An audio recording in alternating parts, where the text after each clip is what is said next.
नमस्कार साथियों, स्वागत है आप सभी का। कैसे हैं आप सब? मैं हूं अंकित अवस्थी। कैसे हैं आप सब? Very good evening Srishti, Kamini, Akhilesh, Dheeraj, Swapnil, Khushboo, Harshit. Very good evening. Ranjeet, Keshav, लोट लोट के गुड इवनिंग। प्रिया, बिल्ला, वेरी गुड इवनिंग। होपफुली आप सभी लोग एकदम बढ़िया हैं। कल क्यों नहीं ली क्लास? कल यार मैंने कोई सी भी क्लास नहीं ली थी। कुछ मेडिकल इमरजेंसी थी, घर में जाना था हॉस्पिटल, तो पूरा दिन कल हॉस्पिटल में ही था मैं, किसी फैमिली मेंबर के साथ में। ठीक है, तो कल इस वजह से नहीं हो पाई, और इतना भी समय नहीं था कि मैं आपको इन्फॉर्म कर पाऊँ, अदरवाइज मैं इन्फॉर्म भी कर देता। इमरजेंसी कह के नहीं आती हैं, तो उसके लिए माफ़ी। हाँ जी, वेरी गुड इवनिंग। होपफुली आप सभी लोग एकदम अच्छे हैं।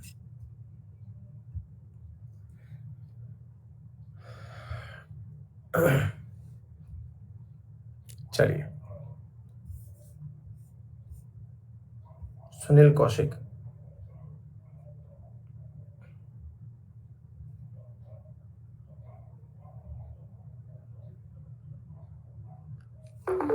सुनील कौशिक किसी टीचर पर गुस्सा नहीं निकालते बेटा। हर हर कोई हर चीज के अंदर वो नहीं होता है ना। ठीक है, मैंने तो आपको बताया था, विद फैक्ट बताया था।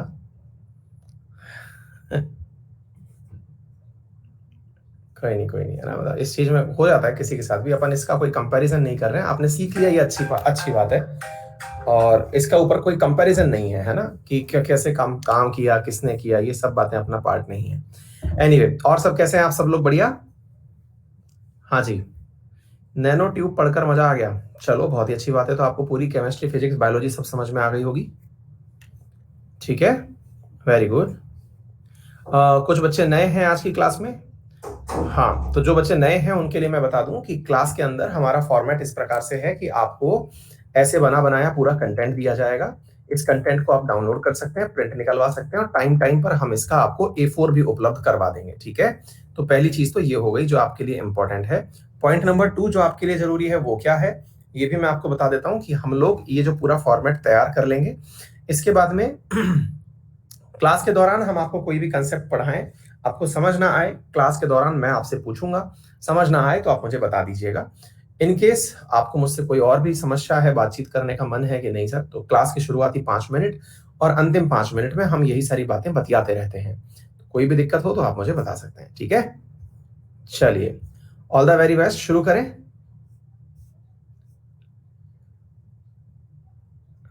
बहुत बढ़िया विकास कुमार, आज सारी प्लस पिछली क्लास निपटा के आज की क्लास में आए हो, बहुत ही अच्छी बात है। हाँ जी, आइए तो शुरू करते हैं साथियों। जुडिशरी के अंदर हम कहां तक पहुंच चुके थे आपको बता देते हैं। जुडिशरी में मैंने आपको पूरा की पूरा बता दिया था किस प्रकार से हमने जजेस के केसेस के बारे में बात की थी, कौन अपॉइंट करता है, इम्पीचमेंट का प्रोसीजर क्या होता है, ये सारी बातें बता दी थी। अब यहां से आगे का हम हिस्सा पढ़ने जा रहे हैं जुरिडिक्शन के पार्ट में, कि जुरिडिक्शन क्या है जजेस का। तो पहला तो हम जुरिडिक्शन पढ़ेंगे, और जुरिडिक्शन पढ़ने के साथ साथ, हाँ भाई, एक विद्यार्थी बार बार, Astha sir, new to plus please guide, should I start with the class और do I need to see recorded? बेटा देखो क्या है कि आज ये जो चैप्टर चल रहा है ना, ये तो नया चैप्टर है नहीं, बीच में से है। आप पिछला लेक्चर देख सकती हैं, और जुडिशरी जहां से शुरू हुई है वो लास्ट वाला लेक्चर था, आप वहां से शुरू कर सकती हैं। और फिर भी आपको पूरी पॉलिटी देखनी है तो देख सकते हैं, पूरी की पूरी अवेलेबल है ना। अदरवाइज तो फिर 6 महीने बाद घूम के हम वापस यहीं आएंगे। तो जैसा आपको ठीक लगे, इट्स ऑल योर कॉल। ठीक है, चलिए। तो हम लोग क्या कर रहे हैं, इस बात को थोड़ा सा समझने का प्रयास करें कि जो जुरिडिक्शन है, जुरिडिक्शन का मतलब होता है कि अल्टीमेटली न्यायपालिका बना तो दी, लेकिन वो कर क्या क्या सकती है ना भाई। मतलब आपके मन में जो सबसे पहला सवाल आता है, सर सुप्रीम कोर्ट क्या क्या कर सकती है, मतलब कितनी पावरफुल होती है सर भाई। और ये बात स्वाभाविक ही है कि हम जब पढ़ते हैं सुप्रीम कोर्ट के बारे में, तो सबसे बड़ी बात तो यही आती है, सर क्या सुप्रीम कोर्ट का जो जज होता है वो मतलब प्रधानमंत्री को भी सजा सुना सकता है क्या? मतलब सर वो कहीं लोग बैठे होंगे तो मतलब किसी, जो दिमाग में आपके तमाम प्रकार की जो चीजें आती हैं वो सारी की सारी जो चीजें हैं वो आप लोगों को आज पता चलेंगी कि क्या होता है ज्यूरिडिक्शन और भारत में इस ज्यूरिडिक्शन के मायने क्या हैं, कौन कौन से आर्टिकल्स हैं जो ज्यूरिडिक्शन को लेकर चर्चा करते हैं। तो देखिए अपने कॉन्स्टिट्यूशन में आर्टिकल 131 से लेकर के 131 फिर 33 36 मतलब 133 136 और 143 जो हैं वो हमारे यहाँ पर बात करते हैं सुप्रीम कोर्ट के ज्यूरिडिक्शन की। और सुप्रीम कोर्ट का ज्यूरिडिक्शन 3 प्रकार का है। कौन कौन सा है साथियों? एक होता है ओरिजिनल ज्यूरिडिक्शन। ओरिजिनल का मतलब है कि यही जो है ये केवल और केवल सुप्रीम कोर्ट ही कर सकती है और कोई सी कोर्ट नहीं कर सकती, यानी कि ना हाई कोर्ट कर सकती ना डिस्ट्रिक्ट कोर्ट कर सकती। ठीक है, नंबर 1। दूसरा होता है अपीलेट ज्यूरिडिक्शन। अपीलेट का मतलब हुआ कि आपके जो केसेस हैं उनमें आपने केसेस तो किए थे छोटी कोर्ट्स में, सबऑर्डिनेट्स कोर्ट्स में या डिस्ट्रिक्ट कोर्ट्स में, हाई कोर्ट्स में, लेकिन आपको लगता है कि आप उनके फैसलों से खुश नहीं हैं तो आप सुप्रीम कोर्ट आ सकते हैं। ये दूसरा ज्यूरिडिक्शन अपीलेट ज्यूरिडिक्शन होता है। तीसरा होता है एडवाइजरी ज्यूरिडिक्शन। एडवाइजरी का मतलब होता है कि सुप्रीम कोर्ट जो है वो अपने द्वारा राय दे सकती है। किसको राय दे सकती है? सरकार को राय दे सकती है अगर मांगी जाए तो। ये 3 प्रकार के ज्यूरिडिक्शन होते हैं। इनमें से जो सबसे ज्यादा पूछा जाता है, जी हाँ, आर्टिकल 143 के आधार पर, और राष्ट्रपति जो है वो सरकार का नुमाइंदा होता है राय मांगने के मामले में। ठीक है ना? अच्छा, तो अब साथियों, हाँ, तबीयत ठीक नहीं लग रही, वो ठीक है, कोई दिक्कत नहीं है, मतलब वो हो जाएगा नॉर्मल, कोई दिक्कत नहीं है। जब एकदम ही दाएं हो जाएंगे तब बता देंगे। अभी सब मस्त है, बिंदास रहो, पढ़ते रहो और खुश रहो, तो मैं अपने आप सही हो जाऊंगा। तो सबसे बड़ा सवाल बनता है कि सर ओरिजिनल ज्यूरिडिक्शन क्या होता है? मैंने कहा वो वाला ज्यूरिडिक्शन जहां पर केवल और केवल सुप्रीम कोर्ट ही निर्णय ले सकती है और कोई कोर्ट उस पर निर्णय नहीं ले सकती। अगर ले लिया तो सुप्रीम कोर्ट अधीनस्थ कोर्ट को बोल के ये कह सकती है कि बेटा ये तुम्हारे बस की बात नहीं है, तुम इस काम को रोक दो। यानी रिट जारी करके प्रोहिबिशन दे सकती है कि तुम्हें मना किया जा रहा है। याद है ना 5 प्रकार की रिट हुआ करती थी, याद है? आपने सब पढ़ी हुई हैं, आपको याद होगा, आपने पढ़ रखा है habeas corpus, prohibition, quo warranto, certiorari, कुछ याद आ रहा है? तो ऐसी स्थिति में उनको मना किया जा सकता है। मैंडेमस, याद आ रहा है? तो प्रोहिबिशन कि नहीं, ये तुम्हारे क्षेत्र अधिकार की बात नहीं है, तुम कैसे जांच रहे हो। दूसरा, अगर केस की सुनवाई कर रहे हो तो तुम गलत कर रहे हो, चलो आ जाओ हमारे पास भेजो इस चीज को, तो दैट इज सर्टियोरी। तो ये 2 चीजें जो हैं ये आपने देखी होंगी। अगर कोई भी अपने अधिकार क्षेत्र से बाहर का काम करेगा तो सुप्रीम कोर्ट रोक लेती है। तो अब सवाल बनता है कि सर ऐसे कौन कौन से क्षेत्र हैं? तो देखो, कॉमन सेंस लगाना। हाई कोर्ट तो 25 हाई कोर्ट हैं भारत के अंदर, है ना? 25 हाई कोर्ट्स हैं, 28 स्टेट्स हैं, 25 हाई कोर्ट्स हैं। और मतलब आप इस प्रकार से आइडिया लगा सकते हैं कि पर्याप्त मात्रा में हाई कोर्ट्स हैं। अब 25 हाई कोर्ट होने के बावजूद भी हाई कोर्ट्स किसी ना किसी राज्य के तो क्षेत्र अधिकार में है ही। मतलब आप देखिए, इसको ऐसे समझिए, अब भाई हमारे राजस्थान हाई कोर्ट जो है वो जयपुर ब्रांच है उसकी, मतलब बेंच बोलते हैं, ब्रांच नहीं बोलते हैं, जयपुर और जोधपुर, है ना? तो अब एक बात बताओ कि यहां से जब हमारे जज साहब रिटायर्ड होंगे 62 साल की उम्र में, तो रिटायरमेंट होने के बाद में देखिए, रिटायरमेंट तक का ही सारा ग्लैमर होता है। तो ग्लैमर होता है रिटायरमेंट तक का ही, तो भाई जज साहब भी चाहेंगे कि जिस राज्य के अंदर उन्होंने काम किया है थोड़ा बहुत सम्मान उन्हें वहां मिले। तो ऐसी स्थिति में बहुत सारे पद हैं, जैसे मानव अधिकार का पद है, लोकपाल का पद है, राज्यपाल का पद है, किसी वाइस यूनिवर्सिटी का चांसलर का पद है, ये सब चीजें, वाइस चांसलर का पद है, ये थोड़ा ठीक है, तो देख लो, मतलब हो जाए तो है।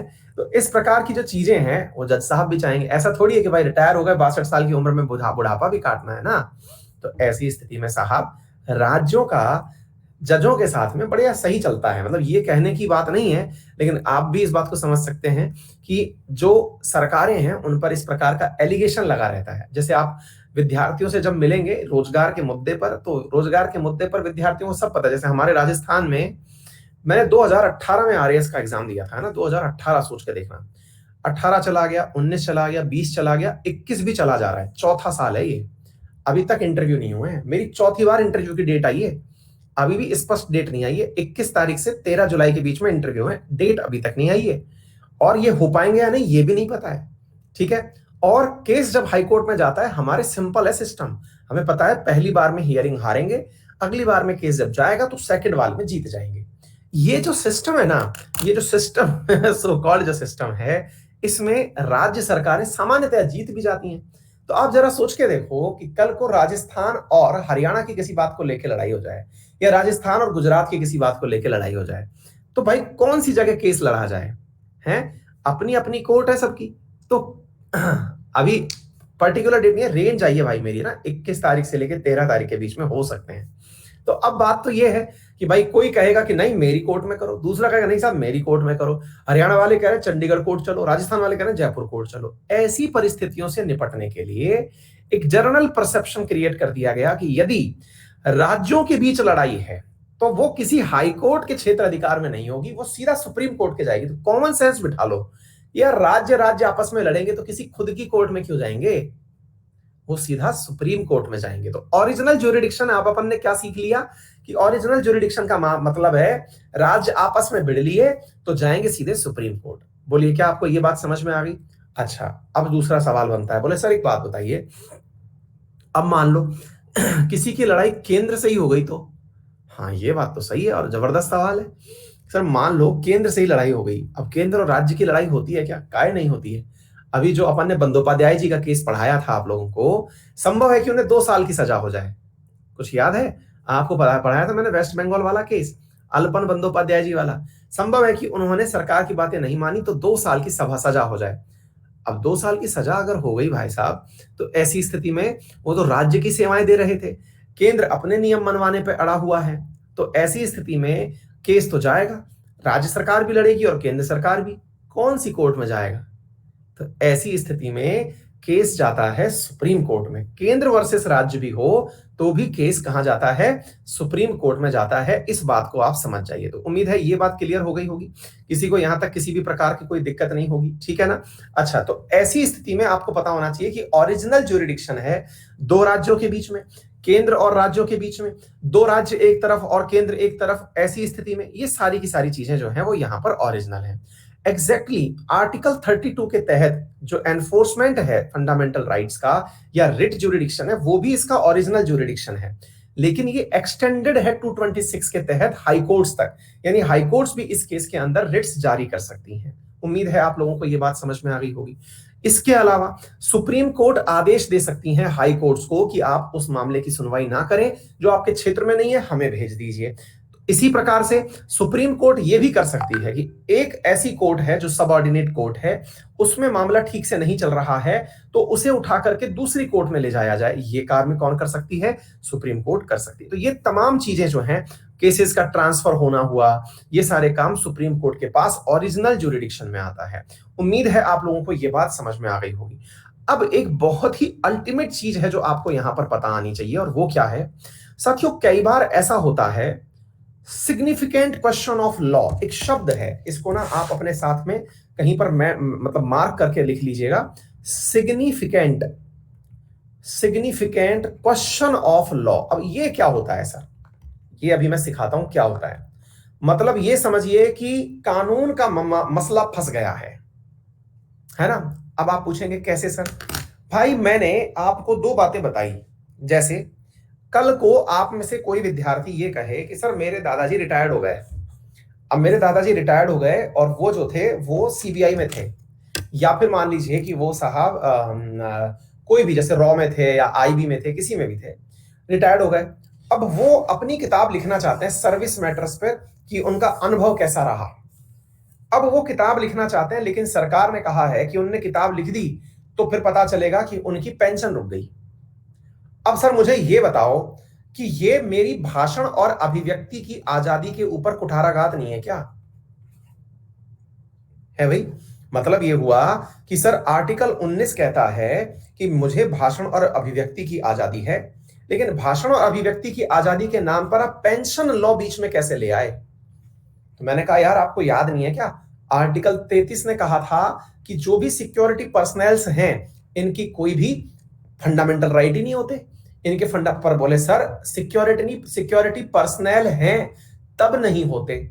अब आप बात समझना, आर्ग्यूमेंट आ गया है ये कि सर जब सिक्योरिटी पर्सनल हैं तब नहीं होते, रिटायर होने के बाद तो वो सिक्योरिटी पर्सनल नहीं है, तो उन्हें या तो चुप रहने का पैसा मिले, एक तो वैसे ही उनको 1/2 या 1/3 तनख्वाह मिल रही है रिटायरमेंट के बाद में, पूरी तनख्वाह भी नहीं मिल रही, और वो किताब लिख करके अपना जीवन यापन भी नहीं कर सकते।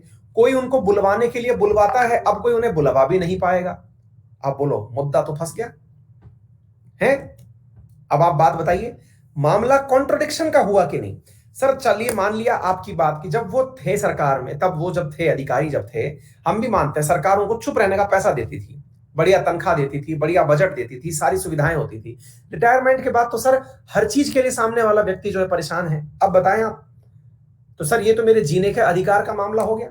मेरे जो दादाजी हैं उनके तो जीने का अधिकार का मसला फंस गया सर, आर्टिकल 21 फंस गई।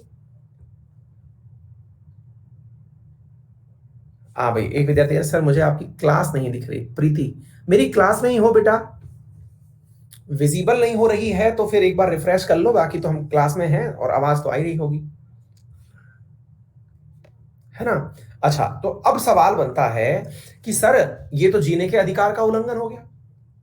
अच्छा, फिर आपने कहा सर आपको मालूम है अपने क्षेत्र में, अपने समाज में यह कहा जाता है समानता का अधिकार होगा। लेकिन सर ये कैसी समानता, जहां पर आपने समाज के एक वर्ग वृद्ध जनों के ऊपर आपने डिस्क्रिमिनेशन कर दिया। तो state should not discriminate on the race, caste, sex, birth of place, origin, इन सब के आधार पर। लेकिन सर आप तो कर रहे हो, आपने तो डिस्क्रिमिनेशन दे दिया, आपने वृद्ध जनों को बोलने का अधिकार छीन लिया। सर अब एक बात बताइए, कल को मेरे दादाजी मुझे ही कहानी सुना रहे थे कि एक बार हम सर्विस में थे और मेरा भाई शैतान निकला। उनने मेरे दादाजी की, क्योंकि भाई को नियम नहीं पता था सर, उन्होंने दादाजी जब अपने परिवारजनों को बिठा करके बातें सुना रहे थे, उसने रिकॉर्ड कर लिया और यूट्यूब पे डाल दिया। सर बात तो मजाक में थी और दादाजी की पेंशन रुक गई। दादाजी किससे सुना रहे थे, एक बार हम जा रहे थे, दुश्मन सामने खड़ा था और मैंने कहा अब मैं देखता हूं, मैंने गोली मार दी। दादाजी ने सर गोली मार दी, और वैसे भी सर बुढ़ापे में जाकर के तो मेमोरी लॉस हो जाता है?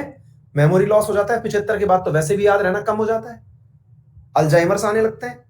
तो फिर सर एक बात बताइए, फिर आप उनकी बुढ़ापे में पेंशन और बंद कर देंगे? सर ये तो बराबर समानता के अधिकार का उल्लंघन है, जीने के अधिकार का उल्लंघन है, और तो और निजता का उल्लंघन है सर। मतलब क्या आदमी कुछ नहीं बोल पाएगा? राइट टू प्राइवेसी किल हो गई सर। भाई साहब मुद्दा तो बढ़िया है, कोई हो उठाने वाला? भाई जिनके भी पेरेंट्स या दादाजी या फोरफादर्स जो भी हैं वो आर्मी में रहे हैं, उनसे किससे सुनिए आप बढ़िया, मतलब उनके साथ आप बैठिए, आप उनके साथ बैठिए, वो बहुत अच्छे अच्छे किस्से सुनाते हैं, आपको मोटिवेशन हाई हो जाएगा एकदम। आपको बताएंगे कि कैसे उन्होंने युद्ध में पार्टिसिपेट किया, हर चीज सुनाते हैं वो। और लेकिन किसी ने आप में से उठाया और उठा करके कहानी वो डाल दिया आपने कहीं, आपको पता ही नहीं था, यूट्यूब पर डाल दी, पता चले दादाजी रह गए हैं। तो इसका मतलब क्या हुआ? तो इसका हाँ तो ऐसी स्थिति में तो रह गया, काम हो गया साहब। दादाजी पता चल रहा है अगली बार पेंशन ही नहीं आ रही, और दादाजी पूछते फिर रहे हैं अब बुढ़ापे में कौन लेके जाएगा उनको। तो ऐसी स्थिति में बताइए आप, अब ये सवाल संवैधानिकता का हुआ कि नहीं? बाकी तक तो सारी सही था कि आप नियम कानून बना दिए या नहीं, तो ये है सिग्निफिकेंट क्वेश्चन ऑफ लॉ। और इस सिग्निफिकेंट क्वेश्चन ऑफ लॉ के लिए आप सुप्रीम कोर्ट जा सकते हैं। हाँ, बड़ा सवाल यह है कि who will decide whether this is the question of significant law. तो इसके लिए आप हाई कोर्ट में जब जाएंगे तो सुप्रीम कोर्ट में आप स्पेशल पिटीशन दायर करते हैं कि सर इस मसले को आप अपने पास बुला लीजिए। क्या आपको मेरी बात समझ में आ गई? उम्मीद है आपको मेरी बात समझ में आ गई होगी। Significant question of law word का मीनिंग क्या है बताइए साहब। डन हो गया? तो ये जो इंपॉर्टेंट बात है ये मैंने आप लोगों को बता दी क्या क्या होता है, बाकी तो सारी बातें सही हैं। उम्मीद है आपको ये ओरिजिनल ज्यूरिडिक्शन, यही सबसे बड़ा ज्यूरिडिक्शन है, बाकी तो कुछ नहीं है। रिट्स हम पढ़ा चुके हैं, अपीलेट हम पढ़ा चुके हैं। अपीलेट का मतलब क्या है? अच्छा, अपीलेट का मतलब भी सुन लीजिए। आपको लग रहा है कि भाई हमको मतलब अपना केस जो है वो हाई कोर्ट में नहीं दिखाना, हम ऊपर लेके जाएंगे, तो आप हाई कोर्ट से केस ऊपर लेके जाएंगे, इसकी भी परमिशन पहले हाई कोर्ट से लेंगे, इसकी भी हाई कोर्ट से परमिशन ली जाती है।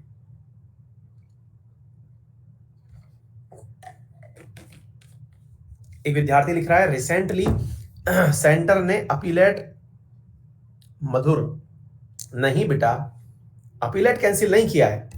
जो इनसे पहले वो थे बोबड़े जी, उनने कहा था कि रिट ज्यूरिडिक्शन के मामले में मैं आर्टिकल 32 के तहत लोगों को सीधे सुप्रीम कोर्ट आने की मना करता हूं। मैं चाहता हूं कि वो 226 के तहत हाई कोर्ट्स में जाएं, वो सीधे यहीं चले आते हैं, इससे हमारे ऊपर बाहर बढ़ता है। सेंटर तो कुछ करने वाला है ही नहीं बेटा इसके अंदर। एचसी जाएं, ऐसा किया था उन्होंने, है ना? उम्मीद है ये बात समझ में आ गई होगी आप लोगों को। चलिए, तो ये सारी बातें समझ में आ गई। अच्छा, तो अब एक व्यक्ति सर्वोच्च न्यायालय में निम्नलिखित मामलों में मतलब अपील कर सकता है कि भाई उसको कोई क्रिमिनल मामला है, सिविल मामला है, संवैधानिकता का मामला है। एडवाइजरी मैंने बता दी, 143 के तहत एडवाइजरी दी जाती है। कोर्ट ऑफ रिकॉर्ड, ये बहुत ही इंपॉर्टेंट बात है। आप लोगों ने कई बार देखा होगा कि जो अपने वो होते हैं ना, क्या बोलते हैं उनको, जजेस वगैरह होते हैं, उन जजेस को अगर आपने नोटिस किया हो, तो जजेस छोड़ो, कोई वकील का चैम्बर देखना आप, जब जगह आपने चैम्बर देखा हो, तो उसके पीछे ना बहुत बड़ी बड़ी फाइलें लगी होती हैं, ऐसी मोटी मोटी, है ना? एडवोकेट का चैम्बर दिखाता हूं मैं आपको, एक एक फोटो, थोड़ा सा आपका मन हल्का करने के लिए आपको मैं दिखाता हूं। आप इसको ऐसे देखिए एक बार, है ना? मतलब थोड़ा सा आपको भी दुनियादारी के बारे में पता चले, आज पता चले कि आप जो है इतने दिन से जो चीजें देख रहे थे वो सब फर्जी थी। ये सब बातें मैं आपको दिखाता हूँ, ठीक है? अब जैसे, अब यार ये कोई एडवोकेट साहब हैं, ये नाराज ना हो जाए, मैं दिखाता हूँ, है ना? ये काफी रिनाउंड हैं, अब इनका नाम भी हमको नहीं पता है। चलिए इनका ले लेते हैं। सब अपने पीछे जो है ना किताबें लगा लगा के रखते हैं।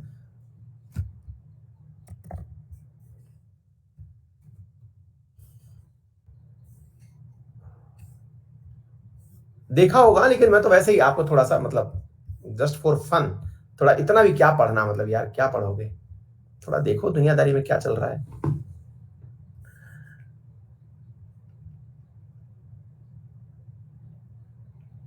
अब इनका नाम आप जानते हो तो बता दें, ये कोई जज वो हैं, मतलब एडवोकेट साहब हैं, है ना? मैं मतलब देखा हूं इनको, अब ये किस केस में देखा हूं पता नहीं है मुझे, है ना? अच्छा, सुशांत सिंह राजपूत केस में थे ना ये? हाँ, yes yes yes yes yes, किसी केस में आए थे ये। अब आप इनके पीछे देखो, हाँ जो भी हैं, चलो कोई बात नहीं।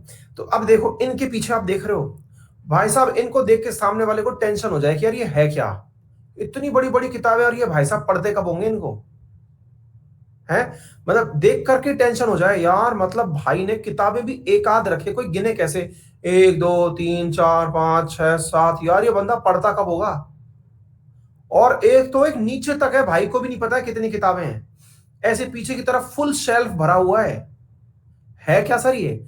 और फिर फील दे रही है, मतलब बात बात सारी की सारी सही है। जैसे कई बार मैं भी सोचता हूँ मेरी लाइब्रेरी के अंदर मेरी किताबें जो हैं उन्हें लगाएं, बढ़िया से सुंदर लगेंगी। मैं देखता हूँ सब अटपटे आकार की हैं, पता चल रहा है कि साहब पीएम बख्शी इतनी सी है, स्पेक्ट्रम थोड़ी सी और बड़ी है, मतलब अजब ही तरह के, हमारी तो टेढ़ी बाकी हैं। और इधर देखिए आप, ये इतनी भारी भरकम किताबें जो हैं ये रख करके बैठे हुए हैं कपिल सिब्बल जी। ये है क्या चीज? ये असल में वो आप लोगों वाली किताबें नहीं है, ये आप लोगों वाली किताबें नहीं है, यही मैं बताना चाह रहा हूं। तो ये क्या है? ये है ये वाली चीज,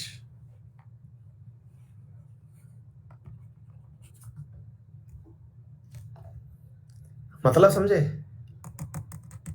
ये सुप्रीम कोर्ट के केसेस हैं, जो जजमेंट हैं, लैंडमार्क जजमेंट हैं, वो हर साल हर एडवोकेट अपने लिए मंगवाता है कि इस साल के जितने भी जजमेंट आए वो जजमेंट हमारे पास भिजवा दो।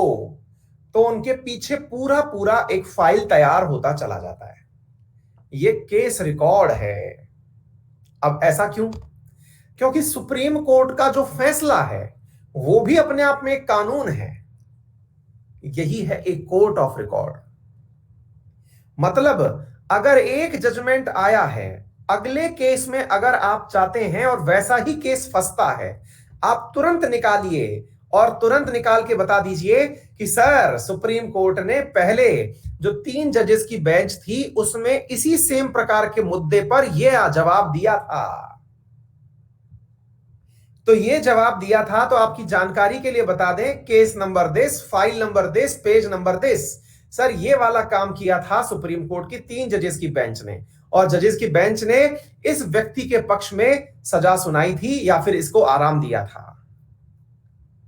बोले अच्छा, तो सुप्रीम कोर्ट क्या करेगी? अगर 3 जजेस की बेंच ही है तो इसको एक डिसीजन के रूप में रेफरेंस मानेगी और ये वैलिड होगा। Yes yes yes yes, Sachin Kumar ने लिखा, जैसे अभी थोड़े दिन पहले राकेश सिंह वाला एक केस आया था सचिन, ठीक है, जिसके अंतर्गत विनोद दुआ को रिहा किया गया है सिडिशन के केस के मामले में, याद आया? रिहाई थे लेकिन उनको क्लियर। तो कोर्ट ऑन रिकॉर्ड का मतलब समझ में आया? कई विद्यार्थी लिख रहे हैं पहली बार समझ में आया है विनोद दुआ वाले केस में। आ गई बात समझ में? वो केदारनाथ वाले केस में, सॉरी, याद है? ये है मुद्दा। लैंडमार्क का मतलब जिसने अपनी पहचान बना ली, जैसे केशवानंद भारती, ये तो लैंडमार्क डिसीजंस हो गए, ठीक है ना? अच्छा, तो अब बात समझ में आ गई। अब आपके मन में से कईयों के सवाल बनेगा, लेकिन सर मान लो कि अब जजों की फिर गई, क्या फिर गई कि साहब ये जो 3 जजों ने पहले जो फैसला दिया था ना, ये भी गलत ही था, तो क्या सर सुप्रीम कोर्ट अपना फैसला बदल सकती है क्या? बड़ा सवाल है कि क्या सर सुप्रीम कोर्ट अपना फैसला बदल सकती है क्या? आंसर है यस, सुप्रीम कोर्ट अपना फैसला बदल सकती है। तो फिर अरे सर फिर तो कचरा हो गया वो, फिर तो कचरा हो गया ना वो। कचरा मतलब वो पीछे इतना बड़ा सजा के रखा हुआ है, तो उसका क्या ही मतलब हुआ? अरे हमने कहा नहीं, 3 जजेस की बेंच के फैसले को 3 जजेस की बेंच बदल नहीं सकती। अगर आपको 3 जजेस की बेंच के फैसले को आधार मान करके अगर आंसर बदलना है, तो आपको 5 जजेस की बेंच बिठानी पड़ेगी। ये हमेशा ऑड नंबर में ही बैठती हैं, ताकि कभी भी ऐसा ना हो 4 हो जाए, पता चले 2/2 का फैसला आ गया, कौन किसकी तरफ गया। आई बात समझ में? अगर सिर्फ 5 जजेस की बेंच है और उसने फैसला कुछ दे रखा है, उसको बदलना हो तो 7 की बिठाओ, 7 से निपटने के लिए 9 की बिठाओ, 9 से निपटने के लिए 11 की, 11 की जगह 13 की बिठाओ। हाईएस्ट अभी तक 13 की बिठाई गई है। कौन सा केस था वो? केशवानंद भारती केस में 13 की बेंच जज बिठाई गई। और ये सवाल यूपीएससी पूछ चुका है कि क्या सुप्रीम कोर्ट अपना फैसला बदल सकती है? अब सुनने में तो ऐसा लगता है कि यार कैसे बदल लेगी यार, हम तो मतलब सुप्रीम कोर्ट एक मजाक है, बदल सकती है। आ गई बात समझ में? क्लियर हो गया बेटा? तो ऐसे केस पर केस, केस पर केस चलता चला जाता है। अभी जैसे सबरीमाला वाला केस है, वो भी 3 से 5, 5 से 7 पर मूव कर रहा है। आपके सामने सबरीमाला मूव होता हुआ जा रहा है, ठीक है, वो भी ऐसे ही चलता चला जा रहा है।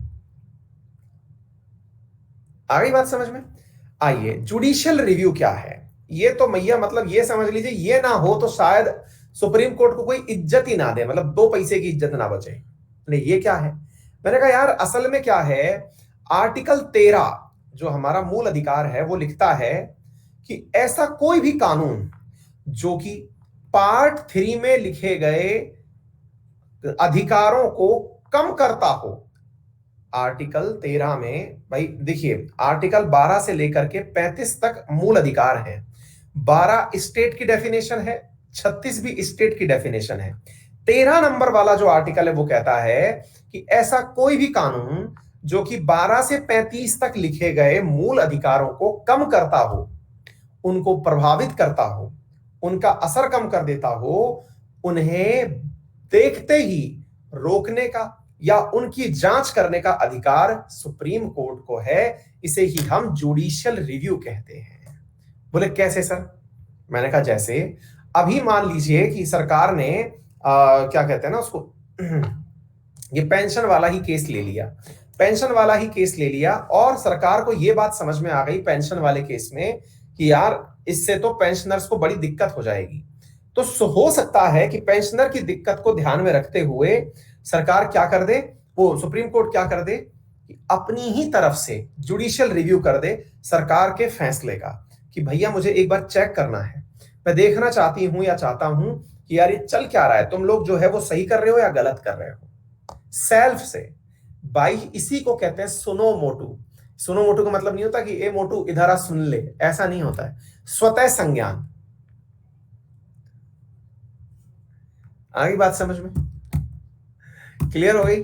चलो, तो उम्मीद है बाकी सारी बातें आपको समझ में आ गई होंगी। It decides the dispute related to the election of president and vice president. मतलब अब मान लीजिए कि कल को प्रेसिडेंट का चुनाव हो रहा था, सिंगल ट्रांसफरेबल वोटिंग सिस्टम, मैंने आप जैसे पढ़े लिखे लोगों को समझाने में इतना समय ले लिया कि सिंगल ट्रांसफरेबल कैसा होता है ना? लेकिन आप जरा सोच के देखो, कि आप लोग तो कई बार अपने से कई ज्यादा, मतलब बहुत ही ज्यादा कम पढ़े लिखे लोगों को चुनकर भेज देते हैं।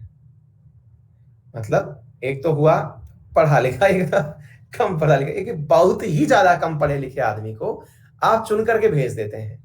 अब भैया उसको भेज दिए, अब वो सिंगल ट्रांसफरेबल वोटिंग सिस्टम में वोट दे रहा है। अब उसको कौन समझाए कि भाई तुम्हें 1 2 3 पर नंबर देना है। मतलब आपने 3 नाम लिख दिए, ए पर है मिस्टर अंकित कुमार, दूसरे पर है अंकित अवस्थी, तीसरे पर है अवस्थी। ये तीनों नाम लिख दिए। बेटा तुमको ना, चलो कंफ्यूज हो जाओगे तो चलो एक पर अंकित कर देते हैं, एक पर अमित कर देते हैं, है ना, एक पर कोई और कर देते हैं, चलिए अंजलि कर देते हैं, ठीक है। चलिए अब हमने क्या किया, हमने कहा भाई तुम्हारे पास 1 2 3 लोग हैं, इनको वोट देना है बच्चों। बोले ठीक है।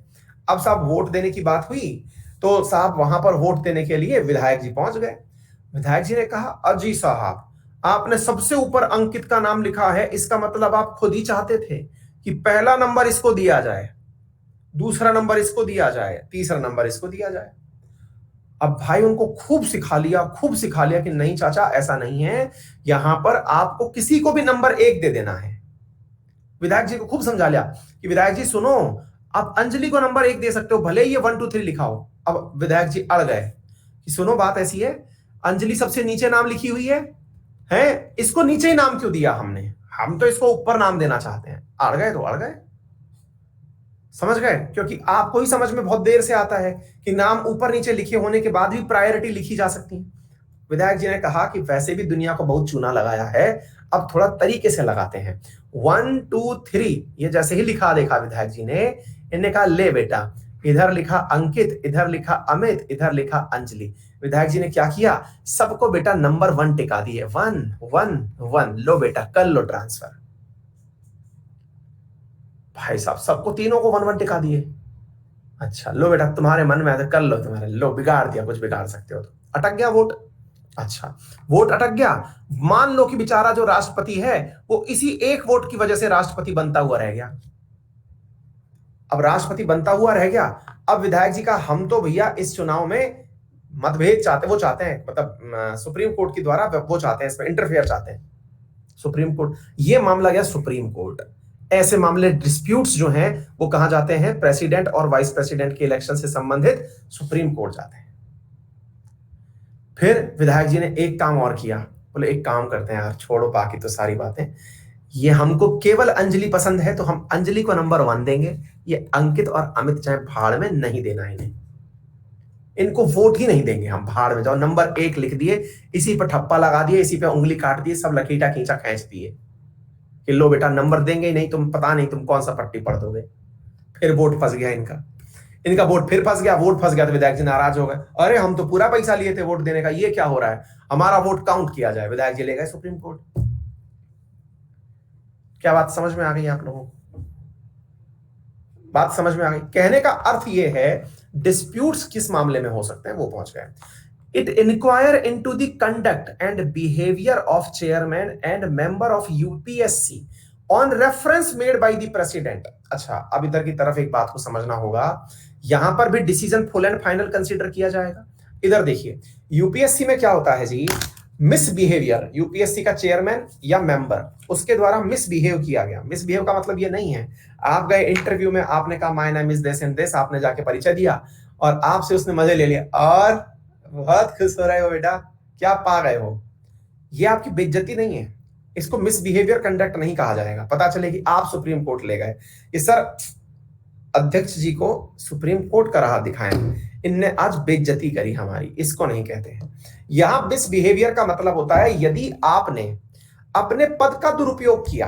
पद का दुरुपयोग मतलब चेयरमैन साहब देख लिए कि लड़का होनहार है, मेंस में इसके इतने नंबर हैं कि अगर हम इसको ठीक ठाक नंबर दे दिए रैंक निकाल जाएगा, ये डीएम बनेगा, ये पहचान लिए कि भैया कौन से राज्य से हो, बोले राजस्थान से हैं। अच्छा पहचान गए मेंबर साहब की ये राजस्थान से है, हम भी राजस्थान से हैं, और अगर इसको ठीक नंबर दे दिए तो राजस्थान कैडर मिल जाएगा इसको, तो लो बेटा तुम्हें नंबर दे दिए। अब तुमसे ना पहले ही बात कर ली, सुनो बेटा तुम्हें दिलवा रहे हैं राजस्थान कैडर, समझे। अब राजस्थान कैडर में रहोगे तो कभी फोन वोन करेंगे तो उठा लेना, हमें चाहिए लाल बत्ती हमारे प्रोटोकॉल में चले, समझे? अरे बोले सर आप तो बस करा दीजिए, बाकी सब देखा जाएगा, आप लोड मत लीजिए। बोले बस तो हो गया, जाओ बेटा खुश रहो। अब यहां पर इन्होंने अपने पद का लाभ उठाया और पद का लाभ उठाते हुए आपको भड़का दिया। आपने भी कम चालाकी, मतलब पढ़ाई आपने भी राजेंद्र नगर से की थी, आप भी बिल्कुल फुल मतलब बने हुए थे। बोले एक बार दे तो सही बेटा, फिर हम बताएंगे, देख हम तो अपने पद पर रहेंगे, तुम्हारा पद खा जाएंगे। अब तुमने क्या किया, जैसे ही सेलेक्ट हुए पूरा राज खोल दिया उनका कि सर इनने ऐसा किया। आप चाहो तो हमारी फोन रिकॉर्डिंग देख लो, हमसे जो जो बात हुई है वो देख लो, पैसा और लिए इस बात का। ये है बिहेवियर। इसकी इंक्वायरी करने के लिए सुप्रीम कोर्ट जाया जाता है। आ गई बात समझ में? क्लियर हो गई? अच्छा, इसको क्या कहा, ये सुप्रीम कोर्ट अगर ये कह दे कि हाँ ये आदमी दोषी है, तो वो प्रेसिडेंट को उस जज को उस व्यक्ति को हटाना ही पड़ेगा। It has power of review on judgement, अपना ही मैंने बता ही दिया, खुद का भी अधिकार जो है वो रिव्यू कर सकता है। Its order and laws are binding on all other judicial institution of the country. अब मान लीजिएगा कि ऐसा हुआ कि इन्होंने, ये मिसबिहेवियर का मतलब समझ में आ गया ना आप लोगों को? अच्छा, उसकी नौकरी वोकरी नहीं जाएगी, वो तो अपने आप को पाक साफ दिखाएगा, हालांकि लपेट लिया जाता है ऐसे केस में सबको ही, ठीक है।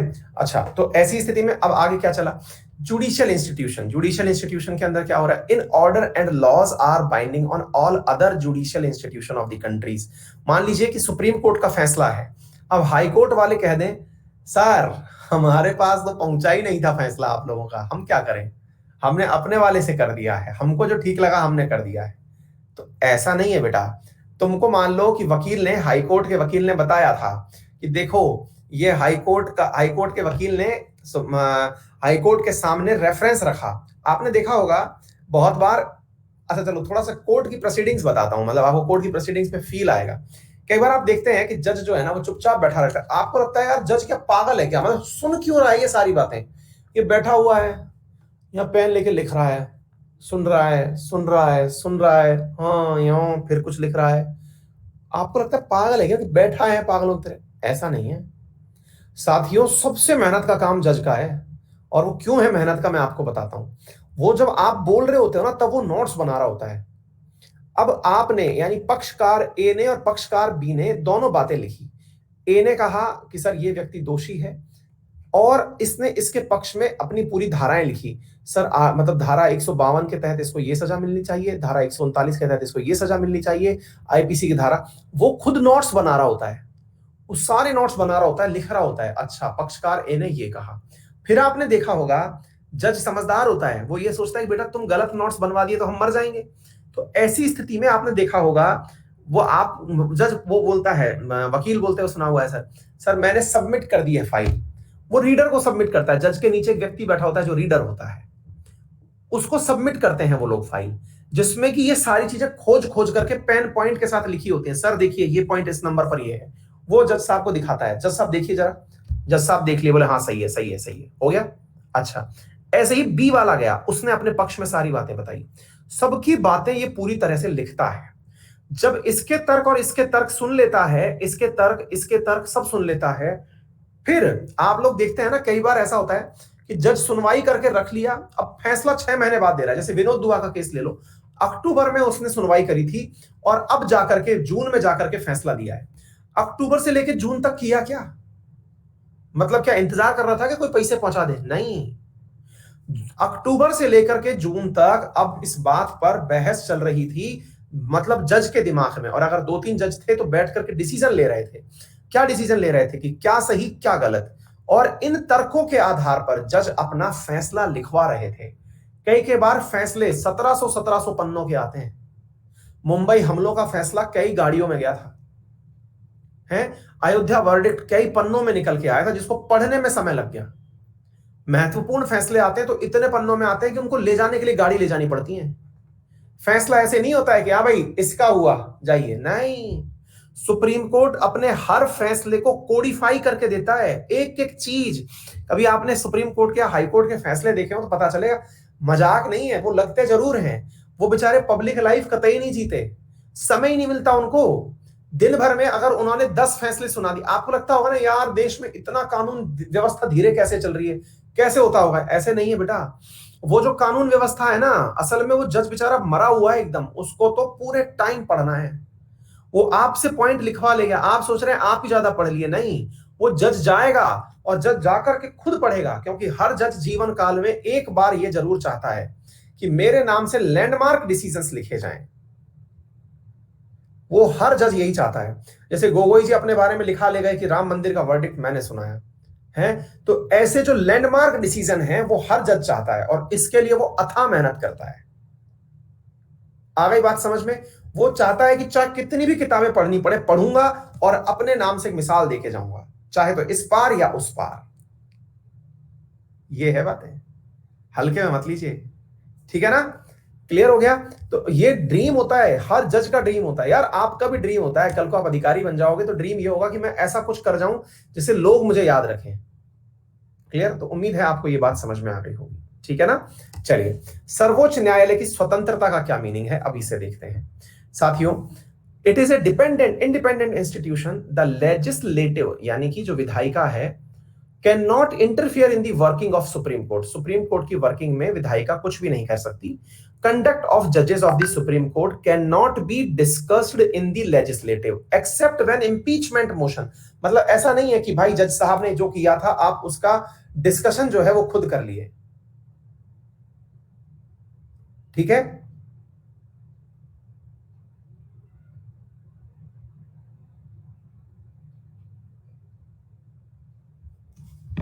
क्लियर हो गया? तो ऐसी स्थिति में क्या होगा, कंडक्ट ऑफ द जजेस, तो किसी भी मामले में आप विधायिका के अंदर बैठ करके डिस्कशन नहीं कर सकते। क्या डिस्कशन नहीं कर सकते? कि ये जज साहब अच्छे हैं, ये जज साहब बुरे हैं, ये सब बकवास बातें यहां नहीं चलेंगी। द रिटायर्ड जज of Supreme Court can not practice in any court. अब पता चले कि रिटायर्ड जज हुए और जाकर के वो किसी और कोर्ट में पोस्टिंग मांग लिए, ऐसा होता नहीं है, वैसे ही 65 से रिटायर्ड होते हैं। The supreme Court can punish any person for its contempt. हुआ भी था, प्रशांत भूषण के ऊपर 1 रुपए का केस लगाया था। The supreme court is free to appoint its officers and servant. ये बहुत जबरदस्त चीज है यार। ये ऐसी चीज है कि मतलब सुप्रीम कोर्ट में अगर आपकी थोड़ी बहुत भी जानकार है, मतलब ये है ना कि कोई जज साहब के घर का ड्राइवर है, कि जज साहब के घर का कोई चपड़ासी है, वो भी भैया कई कई बार तो मतलब 1-1 लाख रुपए महीने की नौकरी लगवा देता है। कैसे भाई? वो ड्राइवर और जो मतलब जो कुक है उनका, जज साहब का, वो जज साहब से कहा कि जज साहब आपके यहाँ पर ना वो रीडर की नौकरी निकलेगी, या फिर वो क्या बोलते हैं एक ऑफिसर निकलेगा सुप्रीम कोर्ट का, आप हमारा मेरा बेटा है उसको लगा दीजिए, बढ़िया पढ़ाई लिखाई करके आया है। जज साहब कहते हैं तथास्तु, जाओ बेटा ऐश करो। जज साहब उसको अपनी नौकरी दे सकते हैं और तनख्वाह सरकार से दिलवा सकते हैं। समझ गए? ज्यूरिडिक्शन ऑफ सुप्रीम कोर्ट, क्योंकि जज साहब समझ गए कि बेटा इसको नहीं दिया तो खाना अगले दिन भी इसी को खिलाना है। हाँ जी, jurisdiction of Supreme Court can not be curtailed by the legislative but the parliament may enlarge the jurisdiction of Supreme Court. अब ऐसा नहीं है कि भाई साहब कि सुप्रीम कोर्ट का अब विधायिका को लग रहा है कि बहुत शक्ति दे दी है इनको ना, रोकिए बेटा, कानून बनाना तो हमारे ही उसमें है अधिकार क्षेत्र में, लो बेटा ऐसा कानून बनाएंगे, ऐसा बनाएंगे कि तुम है ना परेशान हो जाओगे, क्योंकि तुम्हारे अधिकारों को हम ही कम करेंगे। ऐसा करके अगर सुप्रीम कोर्ट विचार कर मतलब लेजिस्लेचर विचार करता है तो वो गलतफहमी है। आप अधिकार बढ़ा सकते हो, घटा नहीं सकते, ठीक है ना? चलिए इधर के साथ में आगे चलते हैं। The constitution directs the state to separate judiciary from executive, article 50। The salaries of other allowances the judges of the Supreme Court are charged on the consolidated fund of India। ये बहुत इंपॉर्टेंट चीज है। Important इसलिए है क्योंकि इस प्रकार का जो वेतन है ये भारत के जो हमारा समेकित कोष है, जिसे संचित कोष कहते हैं, जिसमें आप और हमारे टैक्सेस जा रहे हैं, वहां से पैसा दिया जा रहा है, कोई अलग फंड नहीं है। Article 266। The Constitution declared Delhi as the seat of Supreme Court, but the Chief Justice of India may fix any place as the seat of Supreme Court with prior permission of the President। मतलब supreme court के CJI को लगता है कि दिल्ली के अलावा मुंबई में भी ब्रांच होनी चाहिए सर, और ये बहुत बड़ा इशू भी है। साउथ इंडियंस जो हैं वो इस बात के ऊपर कई बार नाराज होते हैं भारत सरकार से कि भैया आपने हमारे लिए, अगर मान लीजिए तमिलनाडु से किसी व्यक्ति को वो लड़ने आना है केस, तो वो दिल्ली क्यों आए? ऐसा करिए ना कि दिल्ली वाला तमिलनाडु आए, हमारे लिए क्या सुविधा है? तो ऐसी स्थिति में बहुत लंबे समय से बहस चल रही है, संभव है कि भविष्य में बेंगलुरु में सुप्रीम कोर्ट की ब्रांच डल जाए, ठीक है? द कॉन्स्टिट्यूशन केसेस और references made by president are decided by A bench of 5 जजेस and other all matters are decided by a single जज बेंच और डिवीजन बेंच। मतलब क्या हुआ? अब क्या होता है ना जी, प्रेसिडेंट को पता है, प्रेसिडेंट को पता है का मतलब आर्टिकल 74 काउंसिल ऑफ मिनिस्टर को पता है कि अगर हमने ये कानून बनाया तो संभव है कि कानून बनाने के बाद में जुडिशियल रिव्यू के दायरे में डालते हुए सुप्रीम कोर्ट हमारे फैसले को पलट देगा। काउंसिल ऑफ मिनिस्टर समझदार निकली, उन्होंने कहा अपनी बेइज्जती क्यों करवाएं, एक काम करो, राष्ट्रपति से कहो कि रामनाथ जी वो उनसे मांगिए ना थोड़ी सलाह कि हम ऐसा कर सकते हैं क्या। तो बेटा ये तो ऐसी बात हुई कि आप पहले ही पूछ ले रहे हैं पुलिस वाले से कि भैया चोरी कर सकते हैं क्या, ये वाली कर सकते हैं क्या, मतलब इस पे कोई कानून है क्या, मतलब बेल्ट लगा करके अगर हम हाईवे पे जा रहे हैं और गाड़ी 100 पे चला रहे हैं तो कोई प्रावधान है क्या, बताओ ना। भाई ऐसी स्थिति में पुलिस वाला क्या कहेगा, समझदार हुआ तो कहते ठीक है बताते हैं, ये भी तो कह सकता है बेटा तुम निकलो फिर बताएंगे, ऐसे क्या बताएं।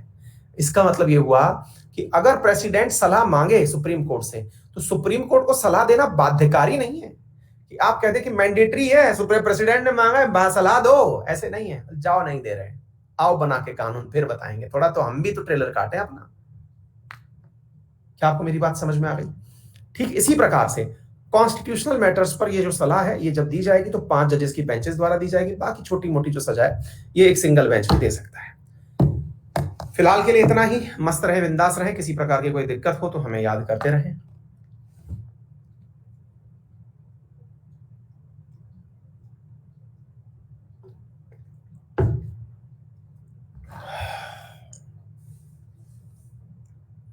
सुप्रीम कोर्ट के बारे में जान के मजा आया है, कल हाई कोर्ट पढ़ाएंगे। Thank you so much. Law पढ़ने का मन कर रहा है ना? हाँ मुझे भी लगता है, लेकिन मेहनत बहुत होती है भाई लॉ में, मजाक नहीं है। वो लॉ वो वाला नहीं है कि पेपर जुगाड़ कर लिया और पास हो गए कहीं से।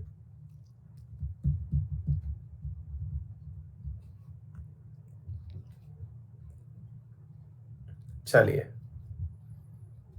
Thank you so much, see you in the next class.